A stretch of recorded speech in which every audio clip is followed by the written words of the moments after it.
Thank you very much, Chairman and CEO Railway Board, Shri Sumit Sharma ji, for your inspiring leadership ever since you took charge and you complete 3 months today.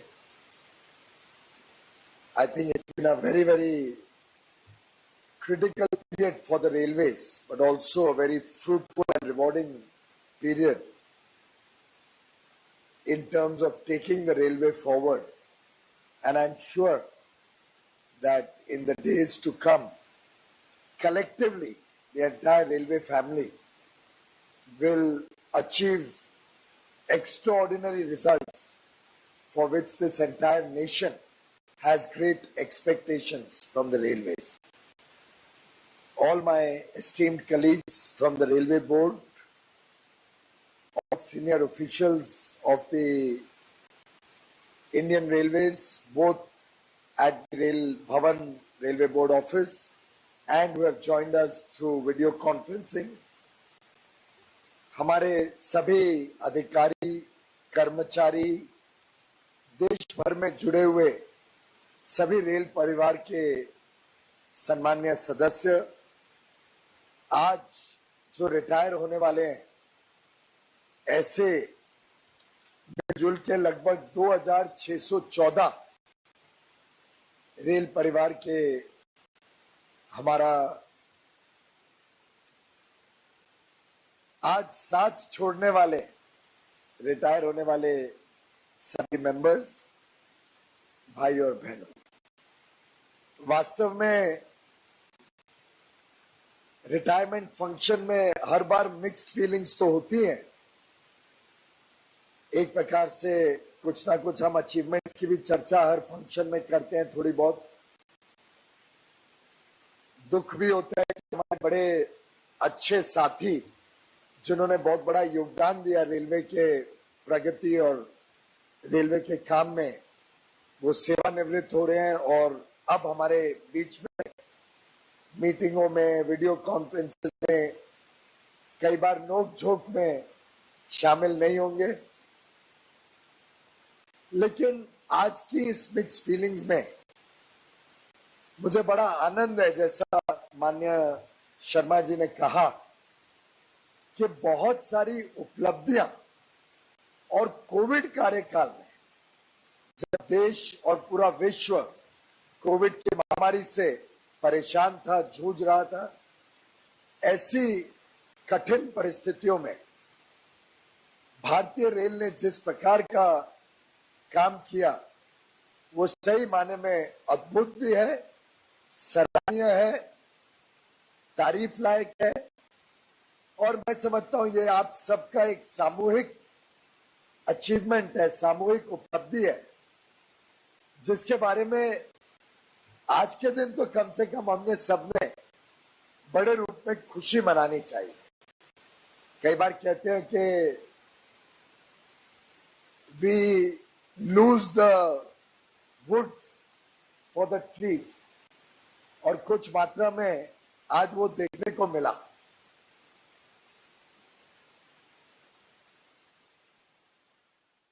उसके बारे में मैं बाद में आता हूं, पर पहले let us focus on the trees and the woods and how collectively the trees make the woods beautiful and great. And those trees have been achieved by all of you, nobody other than all of you. जो retire हो रहे हैं उन्होंने भी, जो बाकी सब अभी भी काम में लगे हैं, आप सब ने एक एक पौधे को सींचा, एक एक पूरे बड़े घने जंगल में आपने पानी दिया, आपने उसका देख रखेल किया, तभी जाके तो पूरी इतनी सुंदर, इतना अच्छा फॉरेस्ट दिखता है।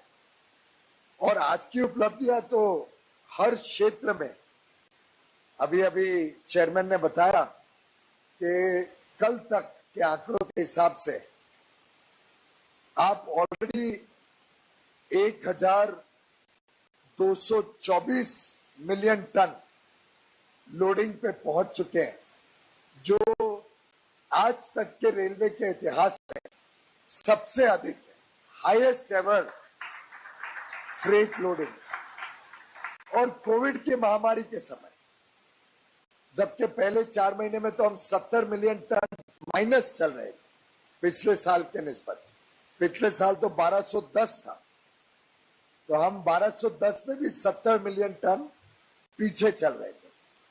उसके बावजूद आपने 1210 को भी ओवरटेक कर लिया, 70 मिलियन भी पूरा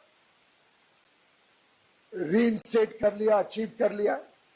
और अब आज की लोडिंग का देश भर में जो उत्साह की खबर अभी तक आ रही है, शायद हम 1230 पे जाके ये एक रिकॉर्ड क्रिएट करेंगे, जिसके लिए मैं तहे दिल से हर देशवासियों की ओर से आप सबको बधाई देता हूं। मार्च में भी जो प्रीवियस बेस्ट था 119.8 मेट्रिक टन, हमने उसको ऑलरेडी क्रॉस कर लिया है और अनुमान है कि सितंबर से मार्च यानी 7 महीने लगातार भारतीय रेल ने रिकॉर्ड लोडिंग की है हर महीने। तो समझो सितंबर 2020 पिछले जितने सितंबर गए भारतीय रेल में, सबसे अधिक सितंबर 2020, सबसे अधिक अक्टूबर 2020 पुराने सब अक्टूबर के निस्बत। ऐसे लगातार 7 महीने आपने महीने का रिकॉर्ड क्रिएट किया है, तो अपने आप में एक कंसिस्टेंसी दिखाता है और एक दिखाता है कि कोई ये वन ऑफ फिनोमिना नहीं है, ये एक सोची समझी रणनीति के तहत हुआ है, लोगों का परिश्रम दिया है। और मेरे सामने पूर्णेंदु मिश्रा जी बैठे हैं, मैं कह सकता हूं कि ये traffic department, business operations, business development और ऑपरेशंस की उपलब्धि है, पर मैं ये नहीं कहना चाहता।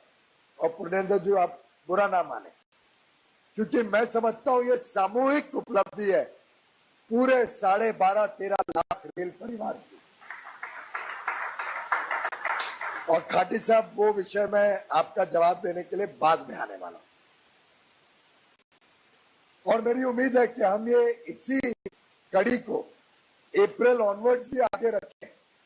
और ये जो ड्राइव है, ये जो हमारे मन में कमिटमेंट है, हमने जो ठान लिया है, we have to excel in everything we do, उस एक्सेल करने का एक ये प्रतीक है।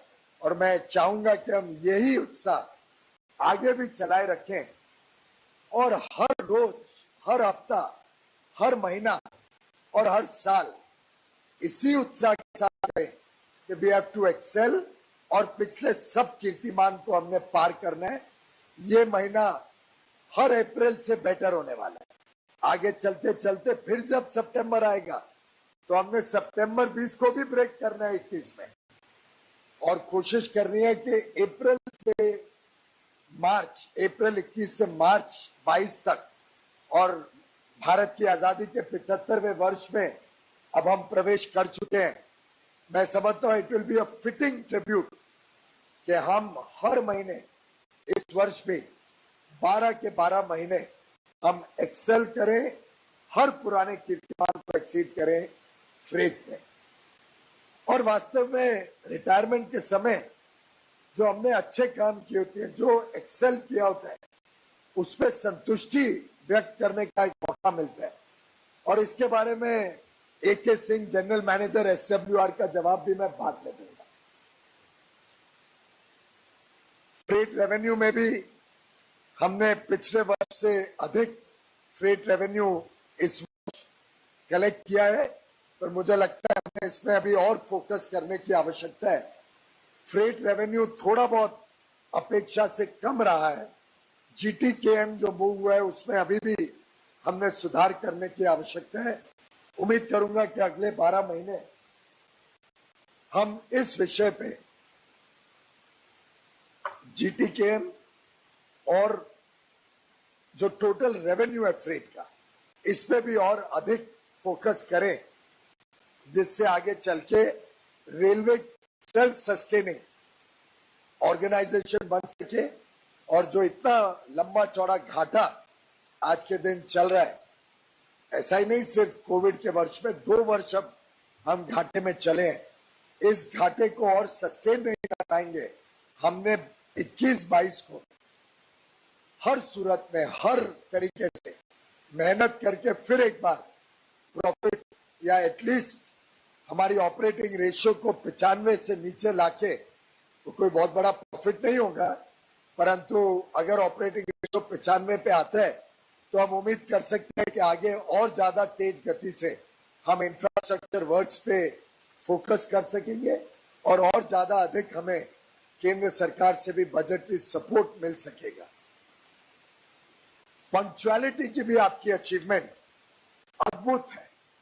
ये बात भी सच है कि कोविड में जो लोकल ट्रेन, पैसेंजर ट्रेन वगैरह चलती हैं वो अभी पूरी नहीं चल रही हैं, पर जो मुझे विश्वास ट्रैफिक डिपार्टमेंट ने और पूरी टीम ने, जीएम्स ने दिया है अलग अलग इंटरेक्शंस में, उसमें मुझे लगता है आपकी कमिटमेंट इस पंक्चुअलिटी को 100% तक जाने की जो एस्पिरेशन है आपकी, और उसके लिए जो 96%, 97%, 96-97% तक आप अलग अलग दिन में गए हैं, उसको आप पूरी तरीके से मेंटेन करने का प्रयास आगे भी रखेंगे।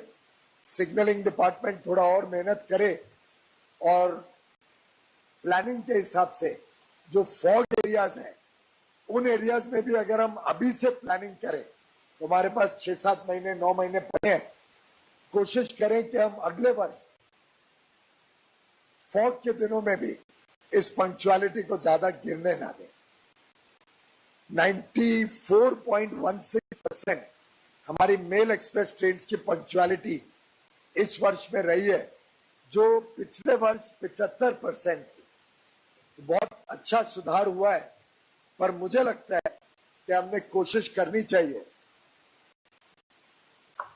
कि जैसे जैसे पैसेंजर ट्रेन फिर से शुरू होती हैं उसके बाद भी हम ये पंक्चुअलिटी मेंटेन करें और हमारा फोकस सिर्फ मेल एक्सप्रेस के बदले सबर्बन में तो शायद 95% के ऊपर रहता है, बट उस पर भी फोकस रहे, पर खास तौर पे जो पैसेंजर ट्रेन है इसकी पंक्चुअलिटी का फोकस भी अगर हम रखते हैं तभी हम मेल एक्सप्रेस को भी पंक्चुअल बना पाएंगे।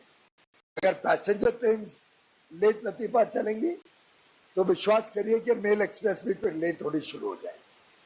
तो जब तक पूरी व्यवस्था इस गुणवत्ता की तरफ नहीं जाती है कि हमने पूरी व्यवस्था को पंक्चुअल व्यवस्था बनाना, और मैं आपको बधाई देना चाहता हूं, इस सेशन में सभी एमपीज विदाउट फेल 100% जितने एमपीज मुझे मिले सबने आप लोगों के काम की तारीफ की है, मुझे बधाई दी, जो मैंने आपके बिहाफ पे स्वीकार की। और कुछ एमपीज ने कंप्लेन जरूर की, पर उनकी कंप्लेन ये थी कि अब तो ट्रेन बिफोर टाइम आने लग गई है और उनको डर लगता है कि बिफोर टाइम आएगी कि ट्रेन छूट ना जाए, और ऐसी कंप्लेन सुनने में बड़ा आनंद आता है। पर मुझे लगता है बिफोर टाइम आती है तो भी प्रस्थान का समय तो सेम रहता है। पर बहुत ही मैं समझता हूं इस पूरे रेल परिवार में जो उत्साह है, जिस प्रकार के आज के दिन आप सबका संकल्प सामने दिखता है, और जैसे माननीय प्रधानमंत्री जी कई बार कहते हैं आपने करके दिखाया, संकल्प से सिद्धि। आपकी टीम ने इसको करके दिखाया कि सिर्फ संकल्प नहीं है, उसको सिद्धि में परिवर्तित करके आपने दिखाया। तो मेरी तरफ से आप सबको बहुत बहुत बधाई।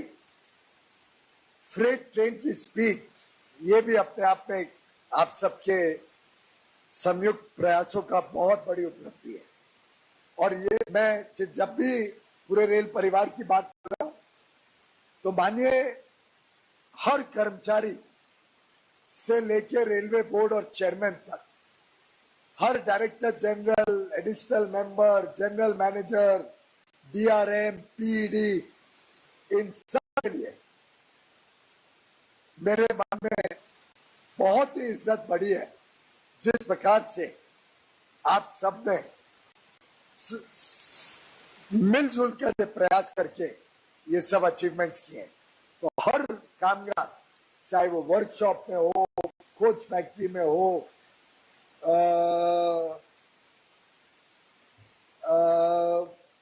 ट्रैकमैन हो, ये सभी की कलेक्टिव एफर्ट, कलेक्टिव प्रयासों का आज हम गुणगान कर रहे हैं। फ्री ट्रेन की स्पीड पिछले वर्ष 23.2 एवरेज स्पीड थी। ये बात सच है कि कोविड में रेगुलर ट्रेन कम चल रही हैं, इसलिए हमें एक लाभ मिला, पर अब इस लाभ को छोड़ना नहीं है। अब ये हमारी काबिलियत का टेस्ट है कि जैसे जैसे सब बाकी ट्रेनें, और अब तो लगता है 1-2 महीने में लगभग सभी ट्रेनें including passenger train, memo, demo सब शुरू हो जाएंगे। अब उस बीच में भी फ्रेट की स्पीड जो आपने पिछले वर्ष की या करंट वर्ष आज जो खत्म हो रहा है 43.73 43.73 kmph अचीव की है। वास्तव में आजकल तो 46 किलोमीटर पर आवर चल रही है। तो हमने अभी भी जो लक्ष्य था 50 किलोमीटर पर आवर उसको अचीव करना है, सफलता पूर्वक करना है। और इस लक्ष्य को हम अभी भी अगर हम मिलकर काम करते हैं तो मेरा विश्वास है हम इस लक्ष्य को पूरा करने में सफल होंगे। इसमें आप सबसे अनुरोध है, जो आपके गुड शेड्स, प्राइवेट साइडिंग्स हैं, इस सब में जहां जहां विद्युतीकरण करना रह गया है, गुड शेड्स को अपग्रेड करना है, जिसके लिए हमने आपको पूरी छूट दी है, उसको जरा मिशन मोड में किया जाए। क्योंकि मैं सुनता हूं अभी भी लोडिंग अनलोडिंग में कई जगह डिलेज हो रही है, उसको भी अभी हमें काबू करना आवश्यक है, जिससे वैगन टर्न अराउंड फास्टर हो और एग्जिस्टिंग स्टॉक से हम बड़े पैमाने पे ज्यादा ट्रेनें और फ्रेट चला सके। क्योंकि प्रॉफिटेबिलिटी और एफिशिएंसी का एक और तरीका है better utilization of your existing assets. मैं कई बार इसको पहले भी बोलता रहा, इसको कहते हैं स्वेटिंग योर एसेट्स बेटर। पर मैं समझता हूं अभी हमारे पास मौका है, पंक्चुअलिटी सुधरने से भी हमारे एसेट्स ज्यादा इस्तेमाल हो पाएंगे। पूरी ट्रेन का लेओवर टाइम में हम आगे लेके जा सकेंगे जहां जहां पाथ मिल जाए। वैगन टर्न अराउंड फास्ट होने से फ्रेट बढ़ा सकेंगे। हर तरीके से इसका लाभ तुरंत देखने को मिलेगा। जरूरत पड़ेगी तो हम और डिस्काउंट्स देंगे, जिससे लॉजिस्टिक्स कॉस्ट देश का कम हो, हम अंतर्राष्ट्रीय स्तर पर भी और कंपेटिटिव हो, और रेलवे इस देश का प्रिफर्ड मोड ऑफ ट्रांसपोर्ट बने। हम मॉडल शेयर जो घटते घटते आज 30 के भी नीचे आ गए, फिर एक बार हमें 40-45% तक लेके जाना आवश्यक है। स्क्रैप डिस्पोजल में भी हमने रेलवे के इतिहास में सबसे अधिक स्क्रैप डिस्पोज किया है। अच्छा है, जो यूजलेस चीजें पड़ी रहती हैं वो जल्द से जल्द डिस्पोज होनी चाहिए। जरूर ध्यान रखना डीआरएम और सब जो इस संबंध में देखते हैं कि कोई अच्छा सामान टारगेट मीट करने के लिए या रिकॉर्ड बनाने के लिए कोई अच्छा सामान के स्क्रैप में ना बिक जाए, इस पे भी हमने नियंत्रण रखना आवश्यक है। नई line, gauge conversion, doubling works, इसमें सुपर क्रिटिकल प्रोजेक्ट्स पे जो फोकस किया है वो भी काम बेहतरीन चल रहा है। इस वर्ष भी नई लाइन, गेज कन्वर्जन और डबलिंग में वृद्धि हुई है। हालांकि कम वृद्धि है, पिछले वर्षों में वृद्धि ज्यादा थी, पर फिर भी मुझे लगता है शायद इतना 2324 रूट किलोमीटर शायद ही पहले कभी हुआ होगा, पर उसकी मुझे आप जरूर जानकारी देना अगर कोई वर्ष में उससे ज्यादा हुआ। इस वर्ष हमारे पास 2,15,000 करोड़ का सेफ्टी और इंफ्रास्ट्रक्चर निवेश का बजट है। तो जरूर इस वर्ष तो हमने सभी रिकॉर्ड तोड़ने चाहिए, बड़े मात्रा से तोड़ने चाहिए। और मुझे लगता है डबलिंग, जहां हमारे पास जमीन है उस पे, और जो प्रोजेक्ट्स में जमीन अवेलेबल है उन प्रोजेक्ट्स की गति बढ़ा के लोगों को, राज्यों को दिखना चाहिए कि आप जमीन नहीं दोगे समय पे तो आपके यहाँ पे हम निवेश नहीं करेंगे। ये मैसेज लाउड एंड क्लियर सबको पहुंच जाए। केवड़िया का मॉडल कि आप जमीन मिल जाए, 1 साल में हमारे टीम ने उस पूरी रेलवे लाइन को चला दिया। इस तरीके से हम आगे भी काम करें तो मेरा मानना है कि खर्चा भी कम होगा, ओवररन के सिलसिले भी खत्म होंगे और हम देश को दिखा सकेंगे कि जो हमारे को मतदान किया जाता है ओवररन का, ये हमारी वजह से नहीं है, वो इसलिए है कि हमें जमीन और कोऑपरेशन स्टेट से नहीं मिलती। मोदी जी की सरकार आने के बाद निवेश की कभी कमी नहीं होने दी है। जितना पैसा लगता है हमें अलाउ किया गया, पर राज्य सरकारें जो सपोर्ट करती है उन्हें हमें भी सपोर्ट करना है एक गति से प्रोजेक्ट्स करके। मुझे आनंद होता है कि डीएफसी ने भी बहुत ही बेहतरीन प्रगति इस वर्ष में की है। 2 सेक्शन माननीय प्रधानमंत्री के कर कमलों द्वारा लॉन्च हो गए, शायद और 350 किलोमीटर 450 किलोमीटर कमीशन हो गए, जिससे 1110 रूट किलोमीटर अब डीएफसी का भी तैयार है। एक बहुत ही बढ़िया उपलब्धि जो आप सबके प्रयासों से, खासतौर पे डीएफसी के टीम ने बहुत मेहनत की है, उसमें रेलवे के भी कई अधिकारियों ने बहुत अच्छा काम किया। और आरएन सिंह जब वहाँ ऑफिशियल सीएमडी थे, मैं समझता हूँ उस समय से मैंने वीकली मॉनिटरिंग शुरू किया था। पूरा रेलवे बोर्ड भी एक एक विषय को लेके गहराई में जाता था और वास्तव में जो नए सीएमडी आए हैं उन्होंने उस काम को भी और अच्छे गति देके अब मुझे विश्वास है कि हम जून 2022 तक डीएफसी पूरा कर सकते हैं और हमने लीव नो स्टोन अनटर्न, हमने सफलता प्राप्त करनी ही चाहिए। एक और गाथा जो आप सबके नाम पे इतिहास में लिखी जाएगी वो है इलेक्ट्रिफिकेशन, विद्युतीकरण। मैं समझता हूं शायद मैं पावर मिनिस्टर था इससे मेरी रुचि रही, शायद पर्यावरण के लिए माननीय प्रधानमंत्री जी की इतनी चिंता रहती है और पूरे देश में आज पर्यावरण एक ज्वलंत विषय है, उसको देखते हुए और रेलवे के लॉन्ग टर्म बेनिफिट के लिए डीजल की इंपोर्ट बंद हो तो फॉरेन एक्सचेंज बचे, डीजल बंद हो यूज करना तो हमारे 12, 14, 15 हजार और आजकल के डीजल के दामों पे तो शायद 16, 17 हजार करोड़ सालाना बचेंगे। बिजली का खर्चा कम होने के कारण वर्कशॉप सब कॉमनलाइज हो जाएंगी, डीजल वर्कशॉप भी इलेक्ट्रिक पे कन्वर्ट हो जाएगी।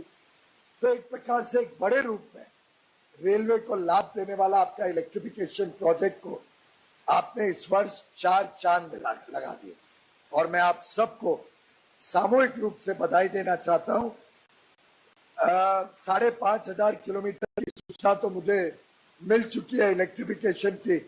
पता चला है कि सीआरएस आज भी देश भर में अलग अलग लाइनों को इंस्पेक्ट करने में लगे हैं और मिडनाइट के पहले आपको सब मुझे विश्वास दिला रहे हैं कि शायद 6,000 किलोमीटर, एक बहुत बड़ी उपलब्धि, 6,000 किलोमीटर इलेक्ट्रिफिकेशन एक वर्ष में, ये कोई साधारण उपलब्धि नहीं है भाइयों बहनों। आप सब आज जरा कॉलर टाइट करके बाहर निकलिएगा कि आप सब ने इतने बड़े बड़े काम कोविड महामारी के वर्ष में करें। शायद अगर पैसेंजर का हमें तकलीफ नहीं होती, पैसेंजर रेवेन्यू की, तो ये साल तो अपने आप में एक अद्भुत रिकॉर्ड वाला वर्ष हो जाता है। पर अगले वर्ष हम फोकस करके पैसेंजर की सुविधाएं भी सुधारेंगे, पंक्चुअलिटी मेंटेन करेंगे, पर साथ ही साथ उसको रेवेन्यू को भी बढ़ाएंगे, जिससे रेलवे सही माने में अपने पांव पे खड़ी हो सके। सेफ्टी और इंफ्रास्ट्रक्चर वर्क जो कई वर्षों से लंबित थे, नहीं कर पा रहे थे क्योंकि 2 दिन, 4 दिन, 6 दिन का ट्रैफिक ब्लॉक कोई सेक्शन में मिलना तो लगभग असंभव था। मेरी जानकारी के हिसाब से ऐसे 370 प्रोजेक्ट्स और बड़े बड़े इंपॉर्टेंट प्रोजेक्ट्स आपने इस कोविड महामारी का समय का इस्तेमाल किया, जब ट्रेनें कम थी तो ट्रैफिक ब्लॉक लंबा लेके ऐसे सेफ्टी रिलेटेड बड़े बड़े काम किए जो शायद इतिहास में ना हम कर पाते थे ना भविष्य में हम कर पाते, क्योंकि इतना ब्लॉक कैसे मिलता।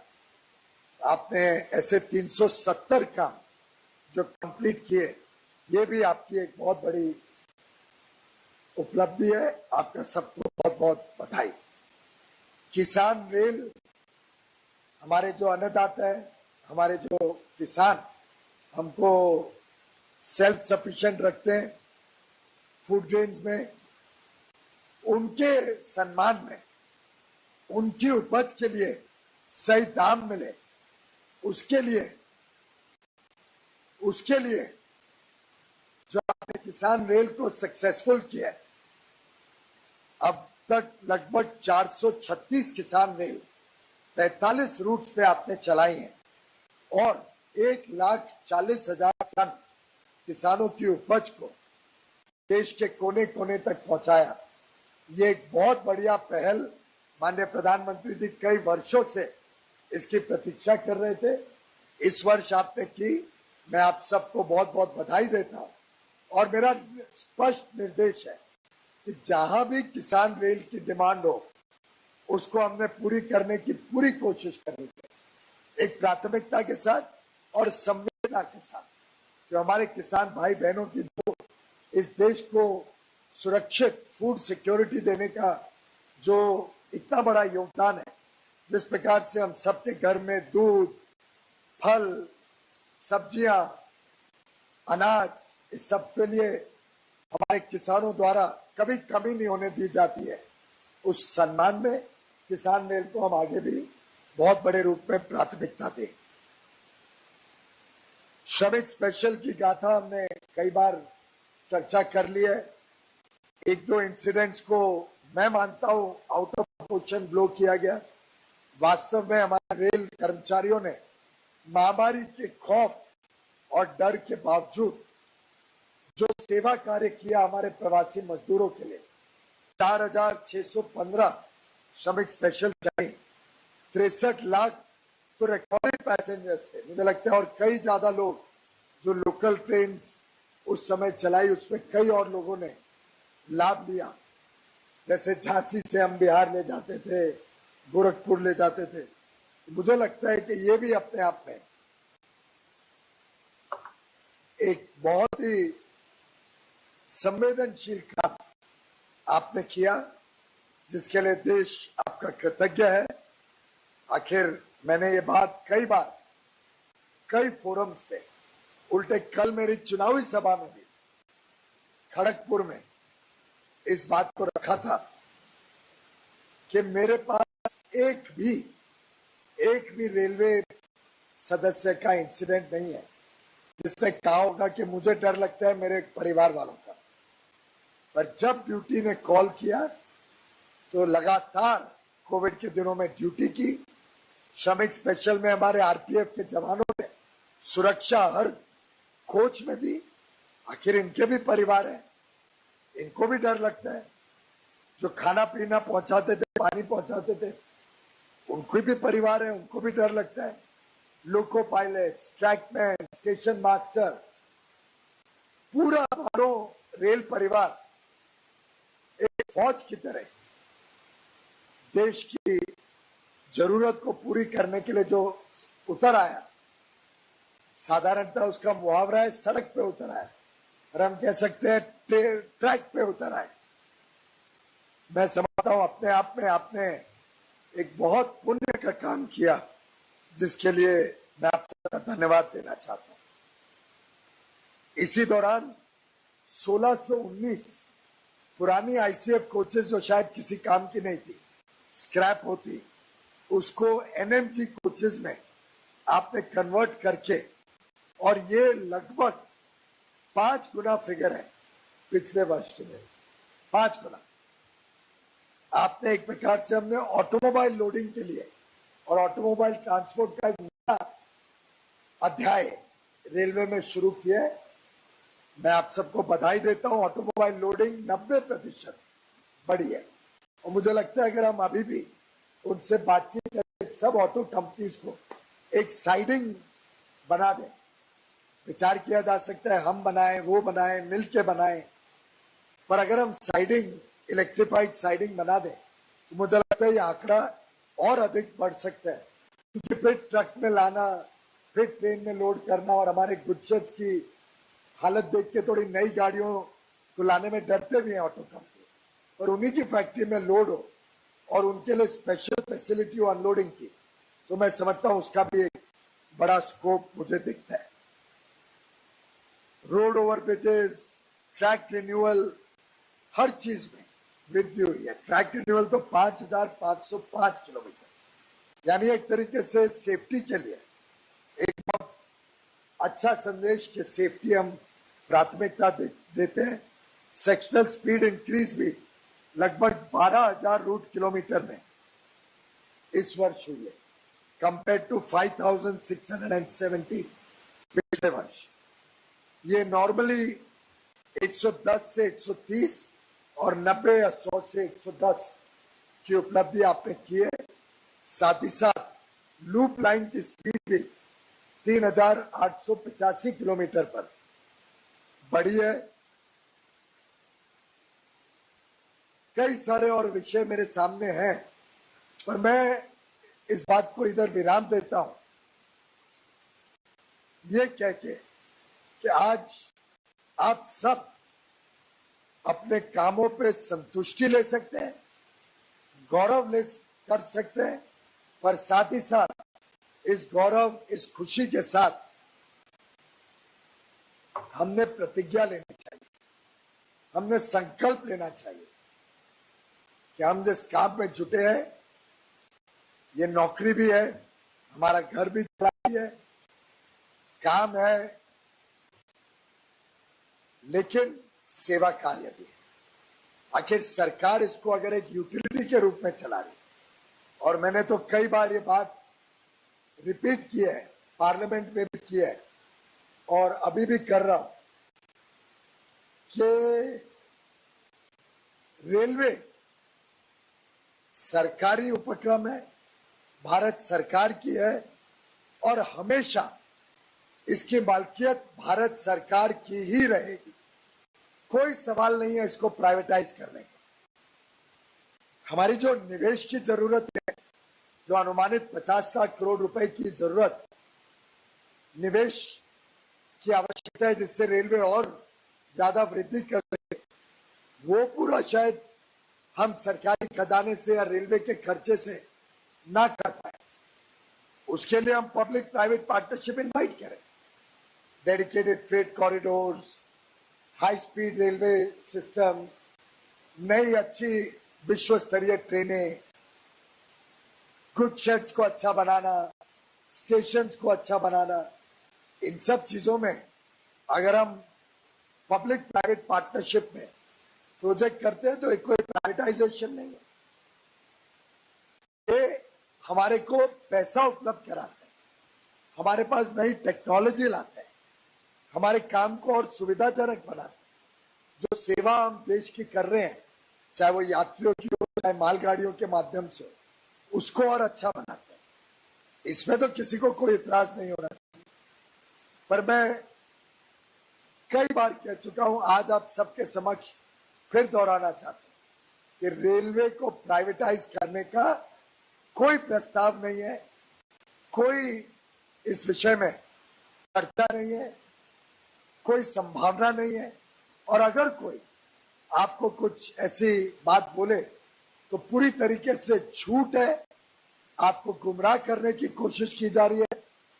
और आप सब इस बात को अपने नीचे सभी रेल परिवार में भी बताएं कि रेलवे के प्राइवेटाइजेशन का कोई सवाल नहीं है, ये देश की संपत्ति है, देश की जनता की संपत्ति है, और जो काम हम पब्लिक प्राइवेट पार्टनरशिप में करेंगे वो हमारे ही काम को और अच्छा बेहतर करने के लिए, हमारे पास निवेश करने के लिए और एक बड़ी माध्यम बनेगा, सुविधा बनेगी। दो विषय आज रखे गए। मुझे आज 3.5 वर्ष हो गए शायद पहला फंक्शन ऐसा है और मुझे खुशी है कि अब ये फंक्शन रेलवे बोर्ड तक सीमित नहीं है। पूरे देश में हम पूरे 2615 हमारे साथियों को एक साथ अलविदा कह सकते, एक साथ वर्चुअल भी आप सब जुड़े और हमारे रेलवे बोर्ड के साथियां जुड़े, तो एक साथ सबका धन्यवाद हो पाते हैं, एक साथ सबको संदेश दे पाते हैं, एक साथ सबको तारीफ भी आज करने का मुझे मौका मिला। लेकिन ये 3.5 साल में पहला फंक्शन है जब फेयरवेल स्पीच में किसी ने रेलवे के बारे में तो कुछ नहीं कहा, अपने खुद के एक्सपीरियंसेस के बारे में कुछ नहीं कहा, जो अच्छे काम किए हो उसकी भी चर्चा नहीं करी। लेकिन एक ऐसी बात रखी जिसका मुझे आज तक ये नहीं कोई बता पाया, समझा पाया कि इसके पीछे आपके मन में शंका क्या है, या इसके ये बात रखने के पीछे आपके मन में हेतु क्या है। आखिर ये भारत सरकार का उपक्रम है, कोर्ट के कई निर्णय हैं कि किसी को नौकरी नहीं दी जा सकती है बिना एक ट्रांसपेरेंट प्रोसेस के, जिसमें देश के हर युवा युवती को मौका मिलना चाहिए कि वो पार्टिसिपेट करे और उसमें उस माध्यम से नौकरी मिलनी चाहिए। हमने पूरे प्रोसेस को ट्रांसपेरेंट बनाया। पूरे प्रोसेस में जो इंटरव्यू होती है या फिजिकल चेक होता है उस तक का वीडियो रिकॉर्डिंग होती है, राइट? कोई सिफारिश नहीं। अभी 3.5 वर्ष हो गए, कोई एक व्यक्ति बोल दे कि इतने हमने लाखों लोगों की भर्ती की है, ये एक व्यक्ति के लिए भी किधर सिफारिश आई हो, कोई भी राजनीतिज्ञ की जो आपके पास आई होगी, चाहे मेरे पास से, चाहे माननीय प्रधानमंत्री या कोई मंत्री के पास से, पूरी एक ट्रांसपेरेंट ईमानदार व्यवस्था करने में हम सफल हुए। एकमात्र जो वीकनेस रह गई थी वो वीकनेस थी हमारे ये बंगलो प्यून अपॉइंट करने का जो तरीका था। मुझे ये नहीं आज तक कोई बता पाया कि जब हमने बंगलो प्यून को डिसकंटिन्यू तो नहीं किया, मैंने कोई आपकी सुविधा छीनी तो नहीं है, आप सबको बंगलो प्यून अलाउड है। क्या किसी को आप में से बोला गया है कि अब बंगलो प्यून नहीं मिलेगा? कोई बताए मुझे किसको ये बोला गया है, जिसको पहले एलिजिबल था कि अब आपको बंगलो प्यून नहीं मिलेगा? जीएम एनसीआर आप क्या कर रहे हैं? जीएम एनसीआर जब बंगलो प्यून की सुविधा तो आपसे ली नहीं है, आप सबके पास वो सुविधा आज भी है, हमने बदला क्या है? आपका एक नया सिस्टम था कि हर 3 वर्ष में, 3 वर्ष थे या 5 वर्ष थे, कितने वर्ष में आप नया आदमी ले सकते थे? हाँ, किधर 3 वर्ष, किधर 4 वर्ष, 3-4 साल में एक अपनी मर्जी से किसी को भी आप सरकारी नौकरी देने की एक अपने पास सुविधा रखना चाहते हैं। आप सब सीनियर अफसर हैं, 7th पे कमीशन के बाद तो कोई ये भी आपकी कठिनाई नहीं है कि कोई बहुत तनख्वाहें जैसे कम है या कोई बहुत तकलीफ में है। आज प्राइवेट सेक्टर से ज्यादा तनख्वाह हमारे रेलवे में मिलती है अधिकांश लोगों को, और हर 3 वर्ष में एक नया बंगलो प्यून आपको अपॉइंट करना है जो 3-6 महीने बाद परमानेंट हो जाएगा रेलवे में। कोई ट्रांसपेरेंट प्रोसेस नहीं, कोई सिलेक्शन क्राइटेरिया नहीं, मन मर्जी से हम किसको भी लाके रेलवे की परमानेंट जॉब दे दें।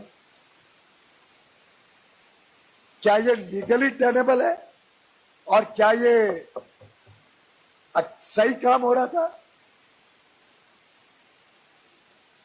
आज रिटायरमेंट के दिन कोई हीरो बनने की कोशिश करने की आवश्यकता नहीं है कि जैसे आपने बड़े ऑफिसर्स के दिल की भावना बता दी।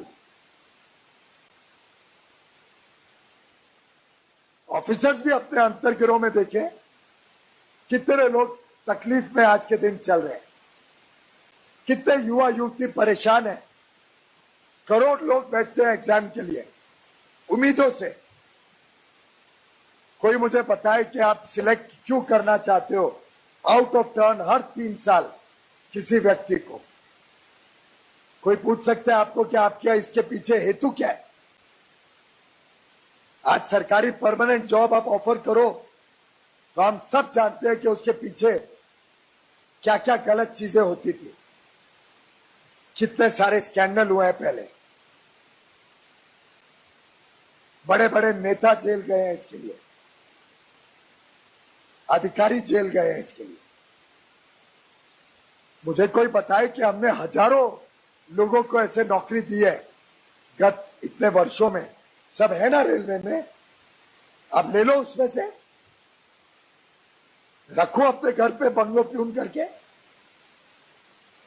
मेरे दफ्तर के बाहर 50 लोग खड़े हैं, इसमें से सिलेक्ट करके ले जाओ। इतने एमपीएसएस जिस जीएम के ऑफिस में मैं गया हूं, अफसरों से ज्यादा एमपीएसएस है। आखिर रेलवे के पास कोई भंडार नहीं है कि आसमान से पैसा आता रहेगा और हम खर्चे करते रहेंगे, आउटसोर्सिंग करते रहेंगे। हर मीटिंग में मैं कहता हूं आउटसोर्सिंग कम करो, खर्चा बचाओ। हमारे राघवैया जी और शिव गोपाल मिश्रा दोनों यूनियन लीडर ने मुझे चिट्ठी लिखी है। मैं तो उनका धन्यवाद करूंगा कि यहां वर्कर के यूनियन लीडर तक कहते हैं कि आप आउटसोर्सिंग का खर्चा कम करो, हमारे वर्कर और मेहनत करेंगे और आपको आउटपुट देंगे। और यहां इतने सीनियर अफसर चाहते हैं कि आउटसोर्सिंग में हमको कॉन्ट्रैक्ट पे और जरा लोगों को भर्ती करने दो। आपने अपने 15-20 साल के सीनियर ऑफिसर के जीवन में 5-6 लोगों को दी होगी नौकरी,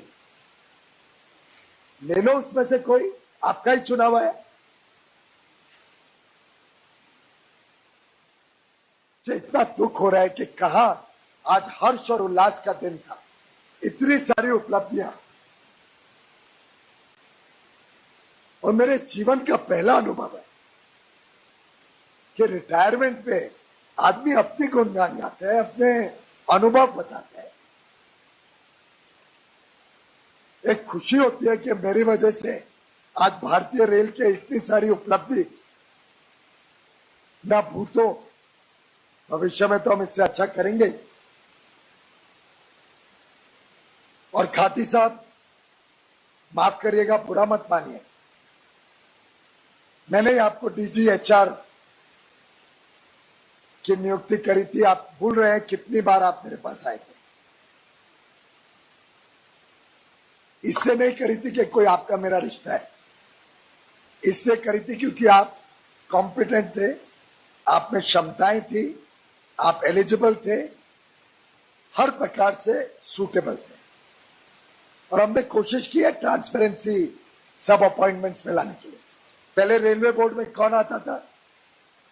दिल्ली के वही अफसर, नॉर्दर्न रेलवे, रेलवे बोर्ड, कोई पीएसयू, नॉर्दर्न रेलवे, यहीं घूमते रहते, देश भर में मौका ही नहीं मिलता।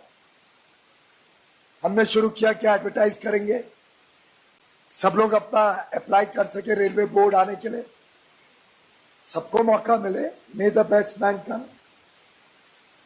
परंतु ये आपको कहां से आ गया खाती साहब कि एचआर फंक्शन सिर्फ एचआर का ही व्यक्ति कर सकता है? मैं तो कोई एचआर का व्यक्ति नहीं हूं, तो फिर तो मैं तो ना इंजीनियर हूं, and neither an engineer nor some HR expert. I don't understand tracks. I don't understand coach manufacturing or workshops. फिर तो सबसे पहले मुझे ही शायद गलत चुना गया यहां पे।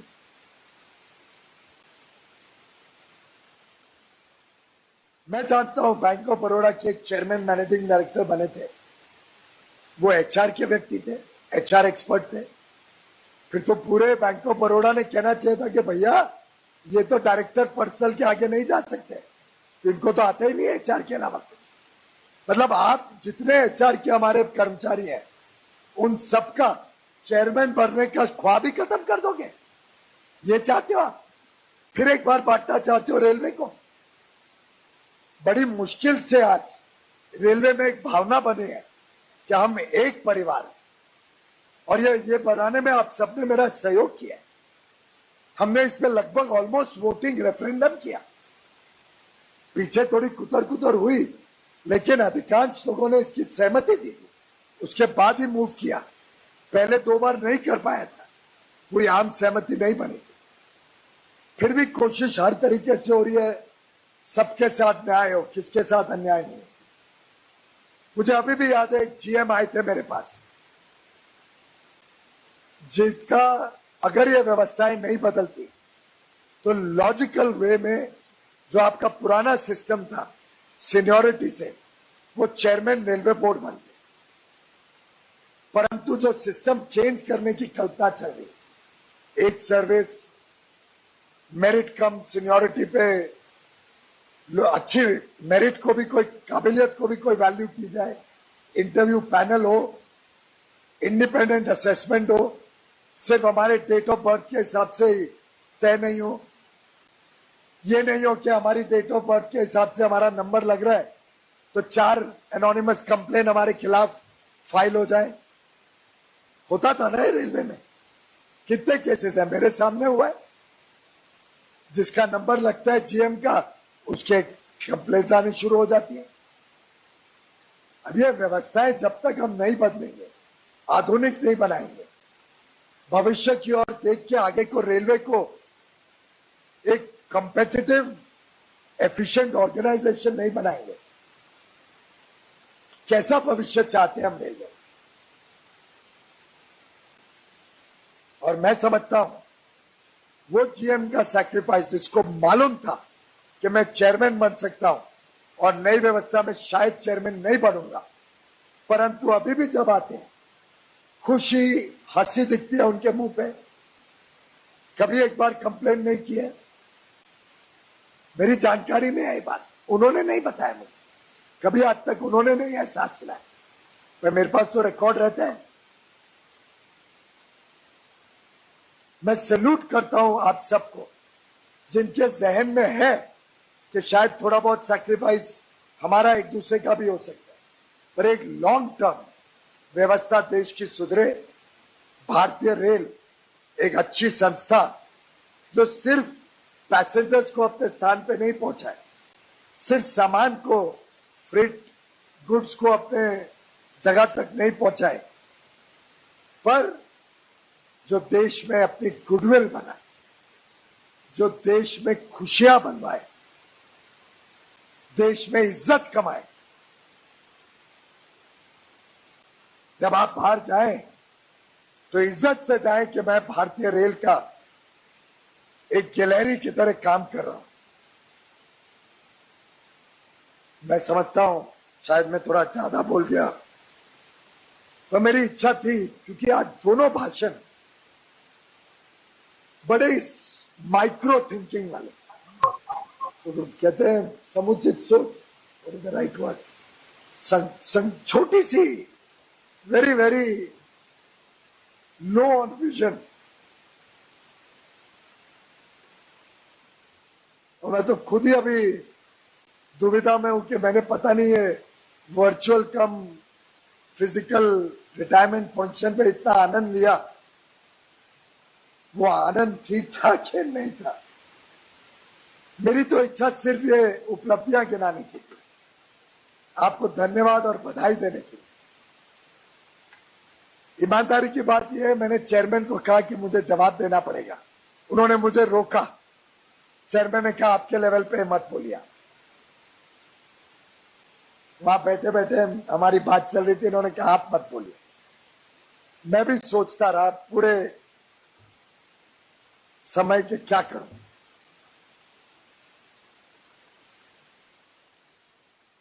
ये व्यक्ति के ऊपर कोई टिप्पणी नहीं है, कोई अन्यथा मत ले। खाती जी के साथ मैंने इतना काम किया है, AK सिंह के साथ मेरा लंबे अरसे तक पूरे लगभग 3.5 साल हमारी टॉप मैनेजमेंट टीम में थे। पर मैं आप सबको अपील कर रहा हूं, थोड़ा रिफ्लेक्ट करिए, सोचिए किस दिशा में हम इस देश को आगे देखना चाहते हैं और क्या उस दिशा के साथ जो माननीय प्रधानमंत्री जी का सपना है भारत को विश्व गुरु बनाने का, क्या भारतीय रेल उस सपने के साथ अपने आप को जोड़ पा रही है या हम अभी भी छोटी छोटी अपनी चीजों में ही बंधन में ही बैठे रहेंगे। I leave this as food for thought.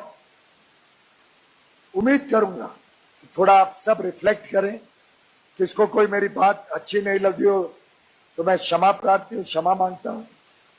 कोई द्वेष की भावना से नहीं किया और बड़े खुले मन से इससे नाम लेके बोला है कि किसको ये ना लगे कि मैं टॉन्ट कर रहा हूं। मैं अपनी पीड़ा सुना हूं, बस मेरी खुशी भी सुना दी और मेरी पीड़ा भी आप सबके समक्ष है। अब आप तय करिए कि नए भारत को बनाने के लिए हम बड़ी बड़ी ब्रोशर्स बनाते हैं, न्यू रेलवे, न्यू इंडिया।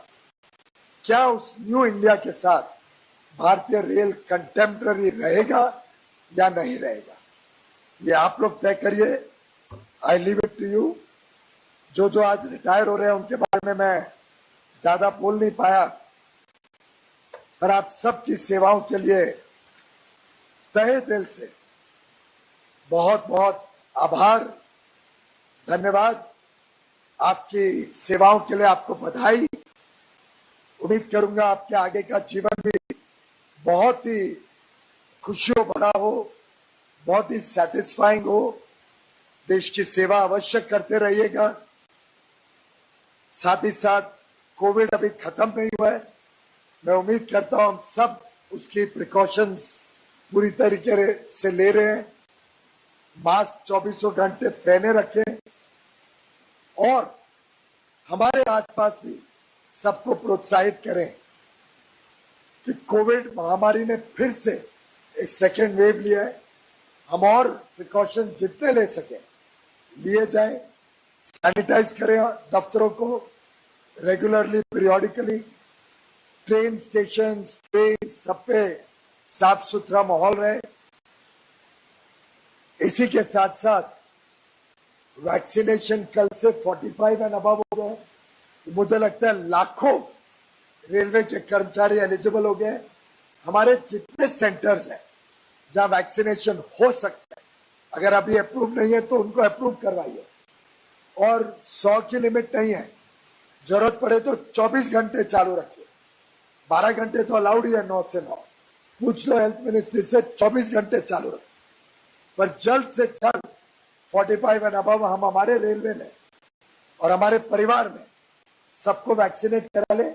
अगले चरण में और छूट दी जाएगी, जिससे मुझे लगता है साधारणतः सभी लोगों को मिल जाएगा। पर आप सबसे प्रार्थना है कि आप जरूर वैक्सीनेट कराएं और अपने परिवारजनों और सबको भी सेफ रखें। God bless all of you, God bless Indian railways, and let us all work with that spirit of oneness, togetherness. Because only when we are together as one family, we can achieve such extraordinary results. बहुत बहुत धन्यवाद। Thank you.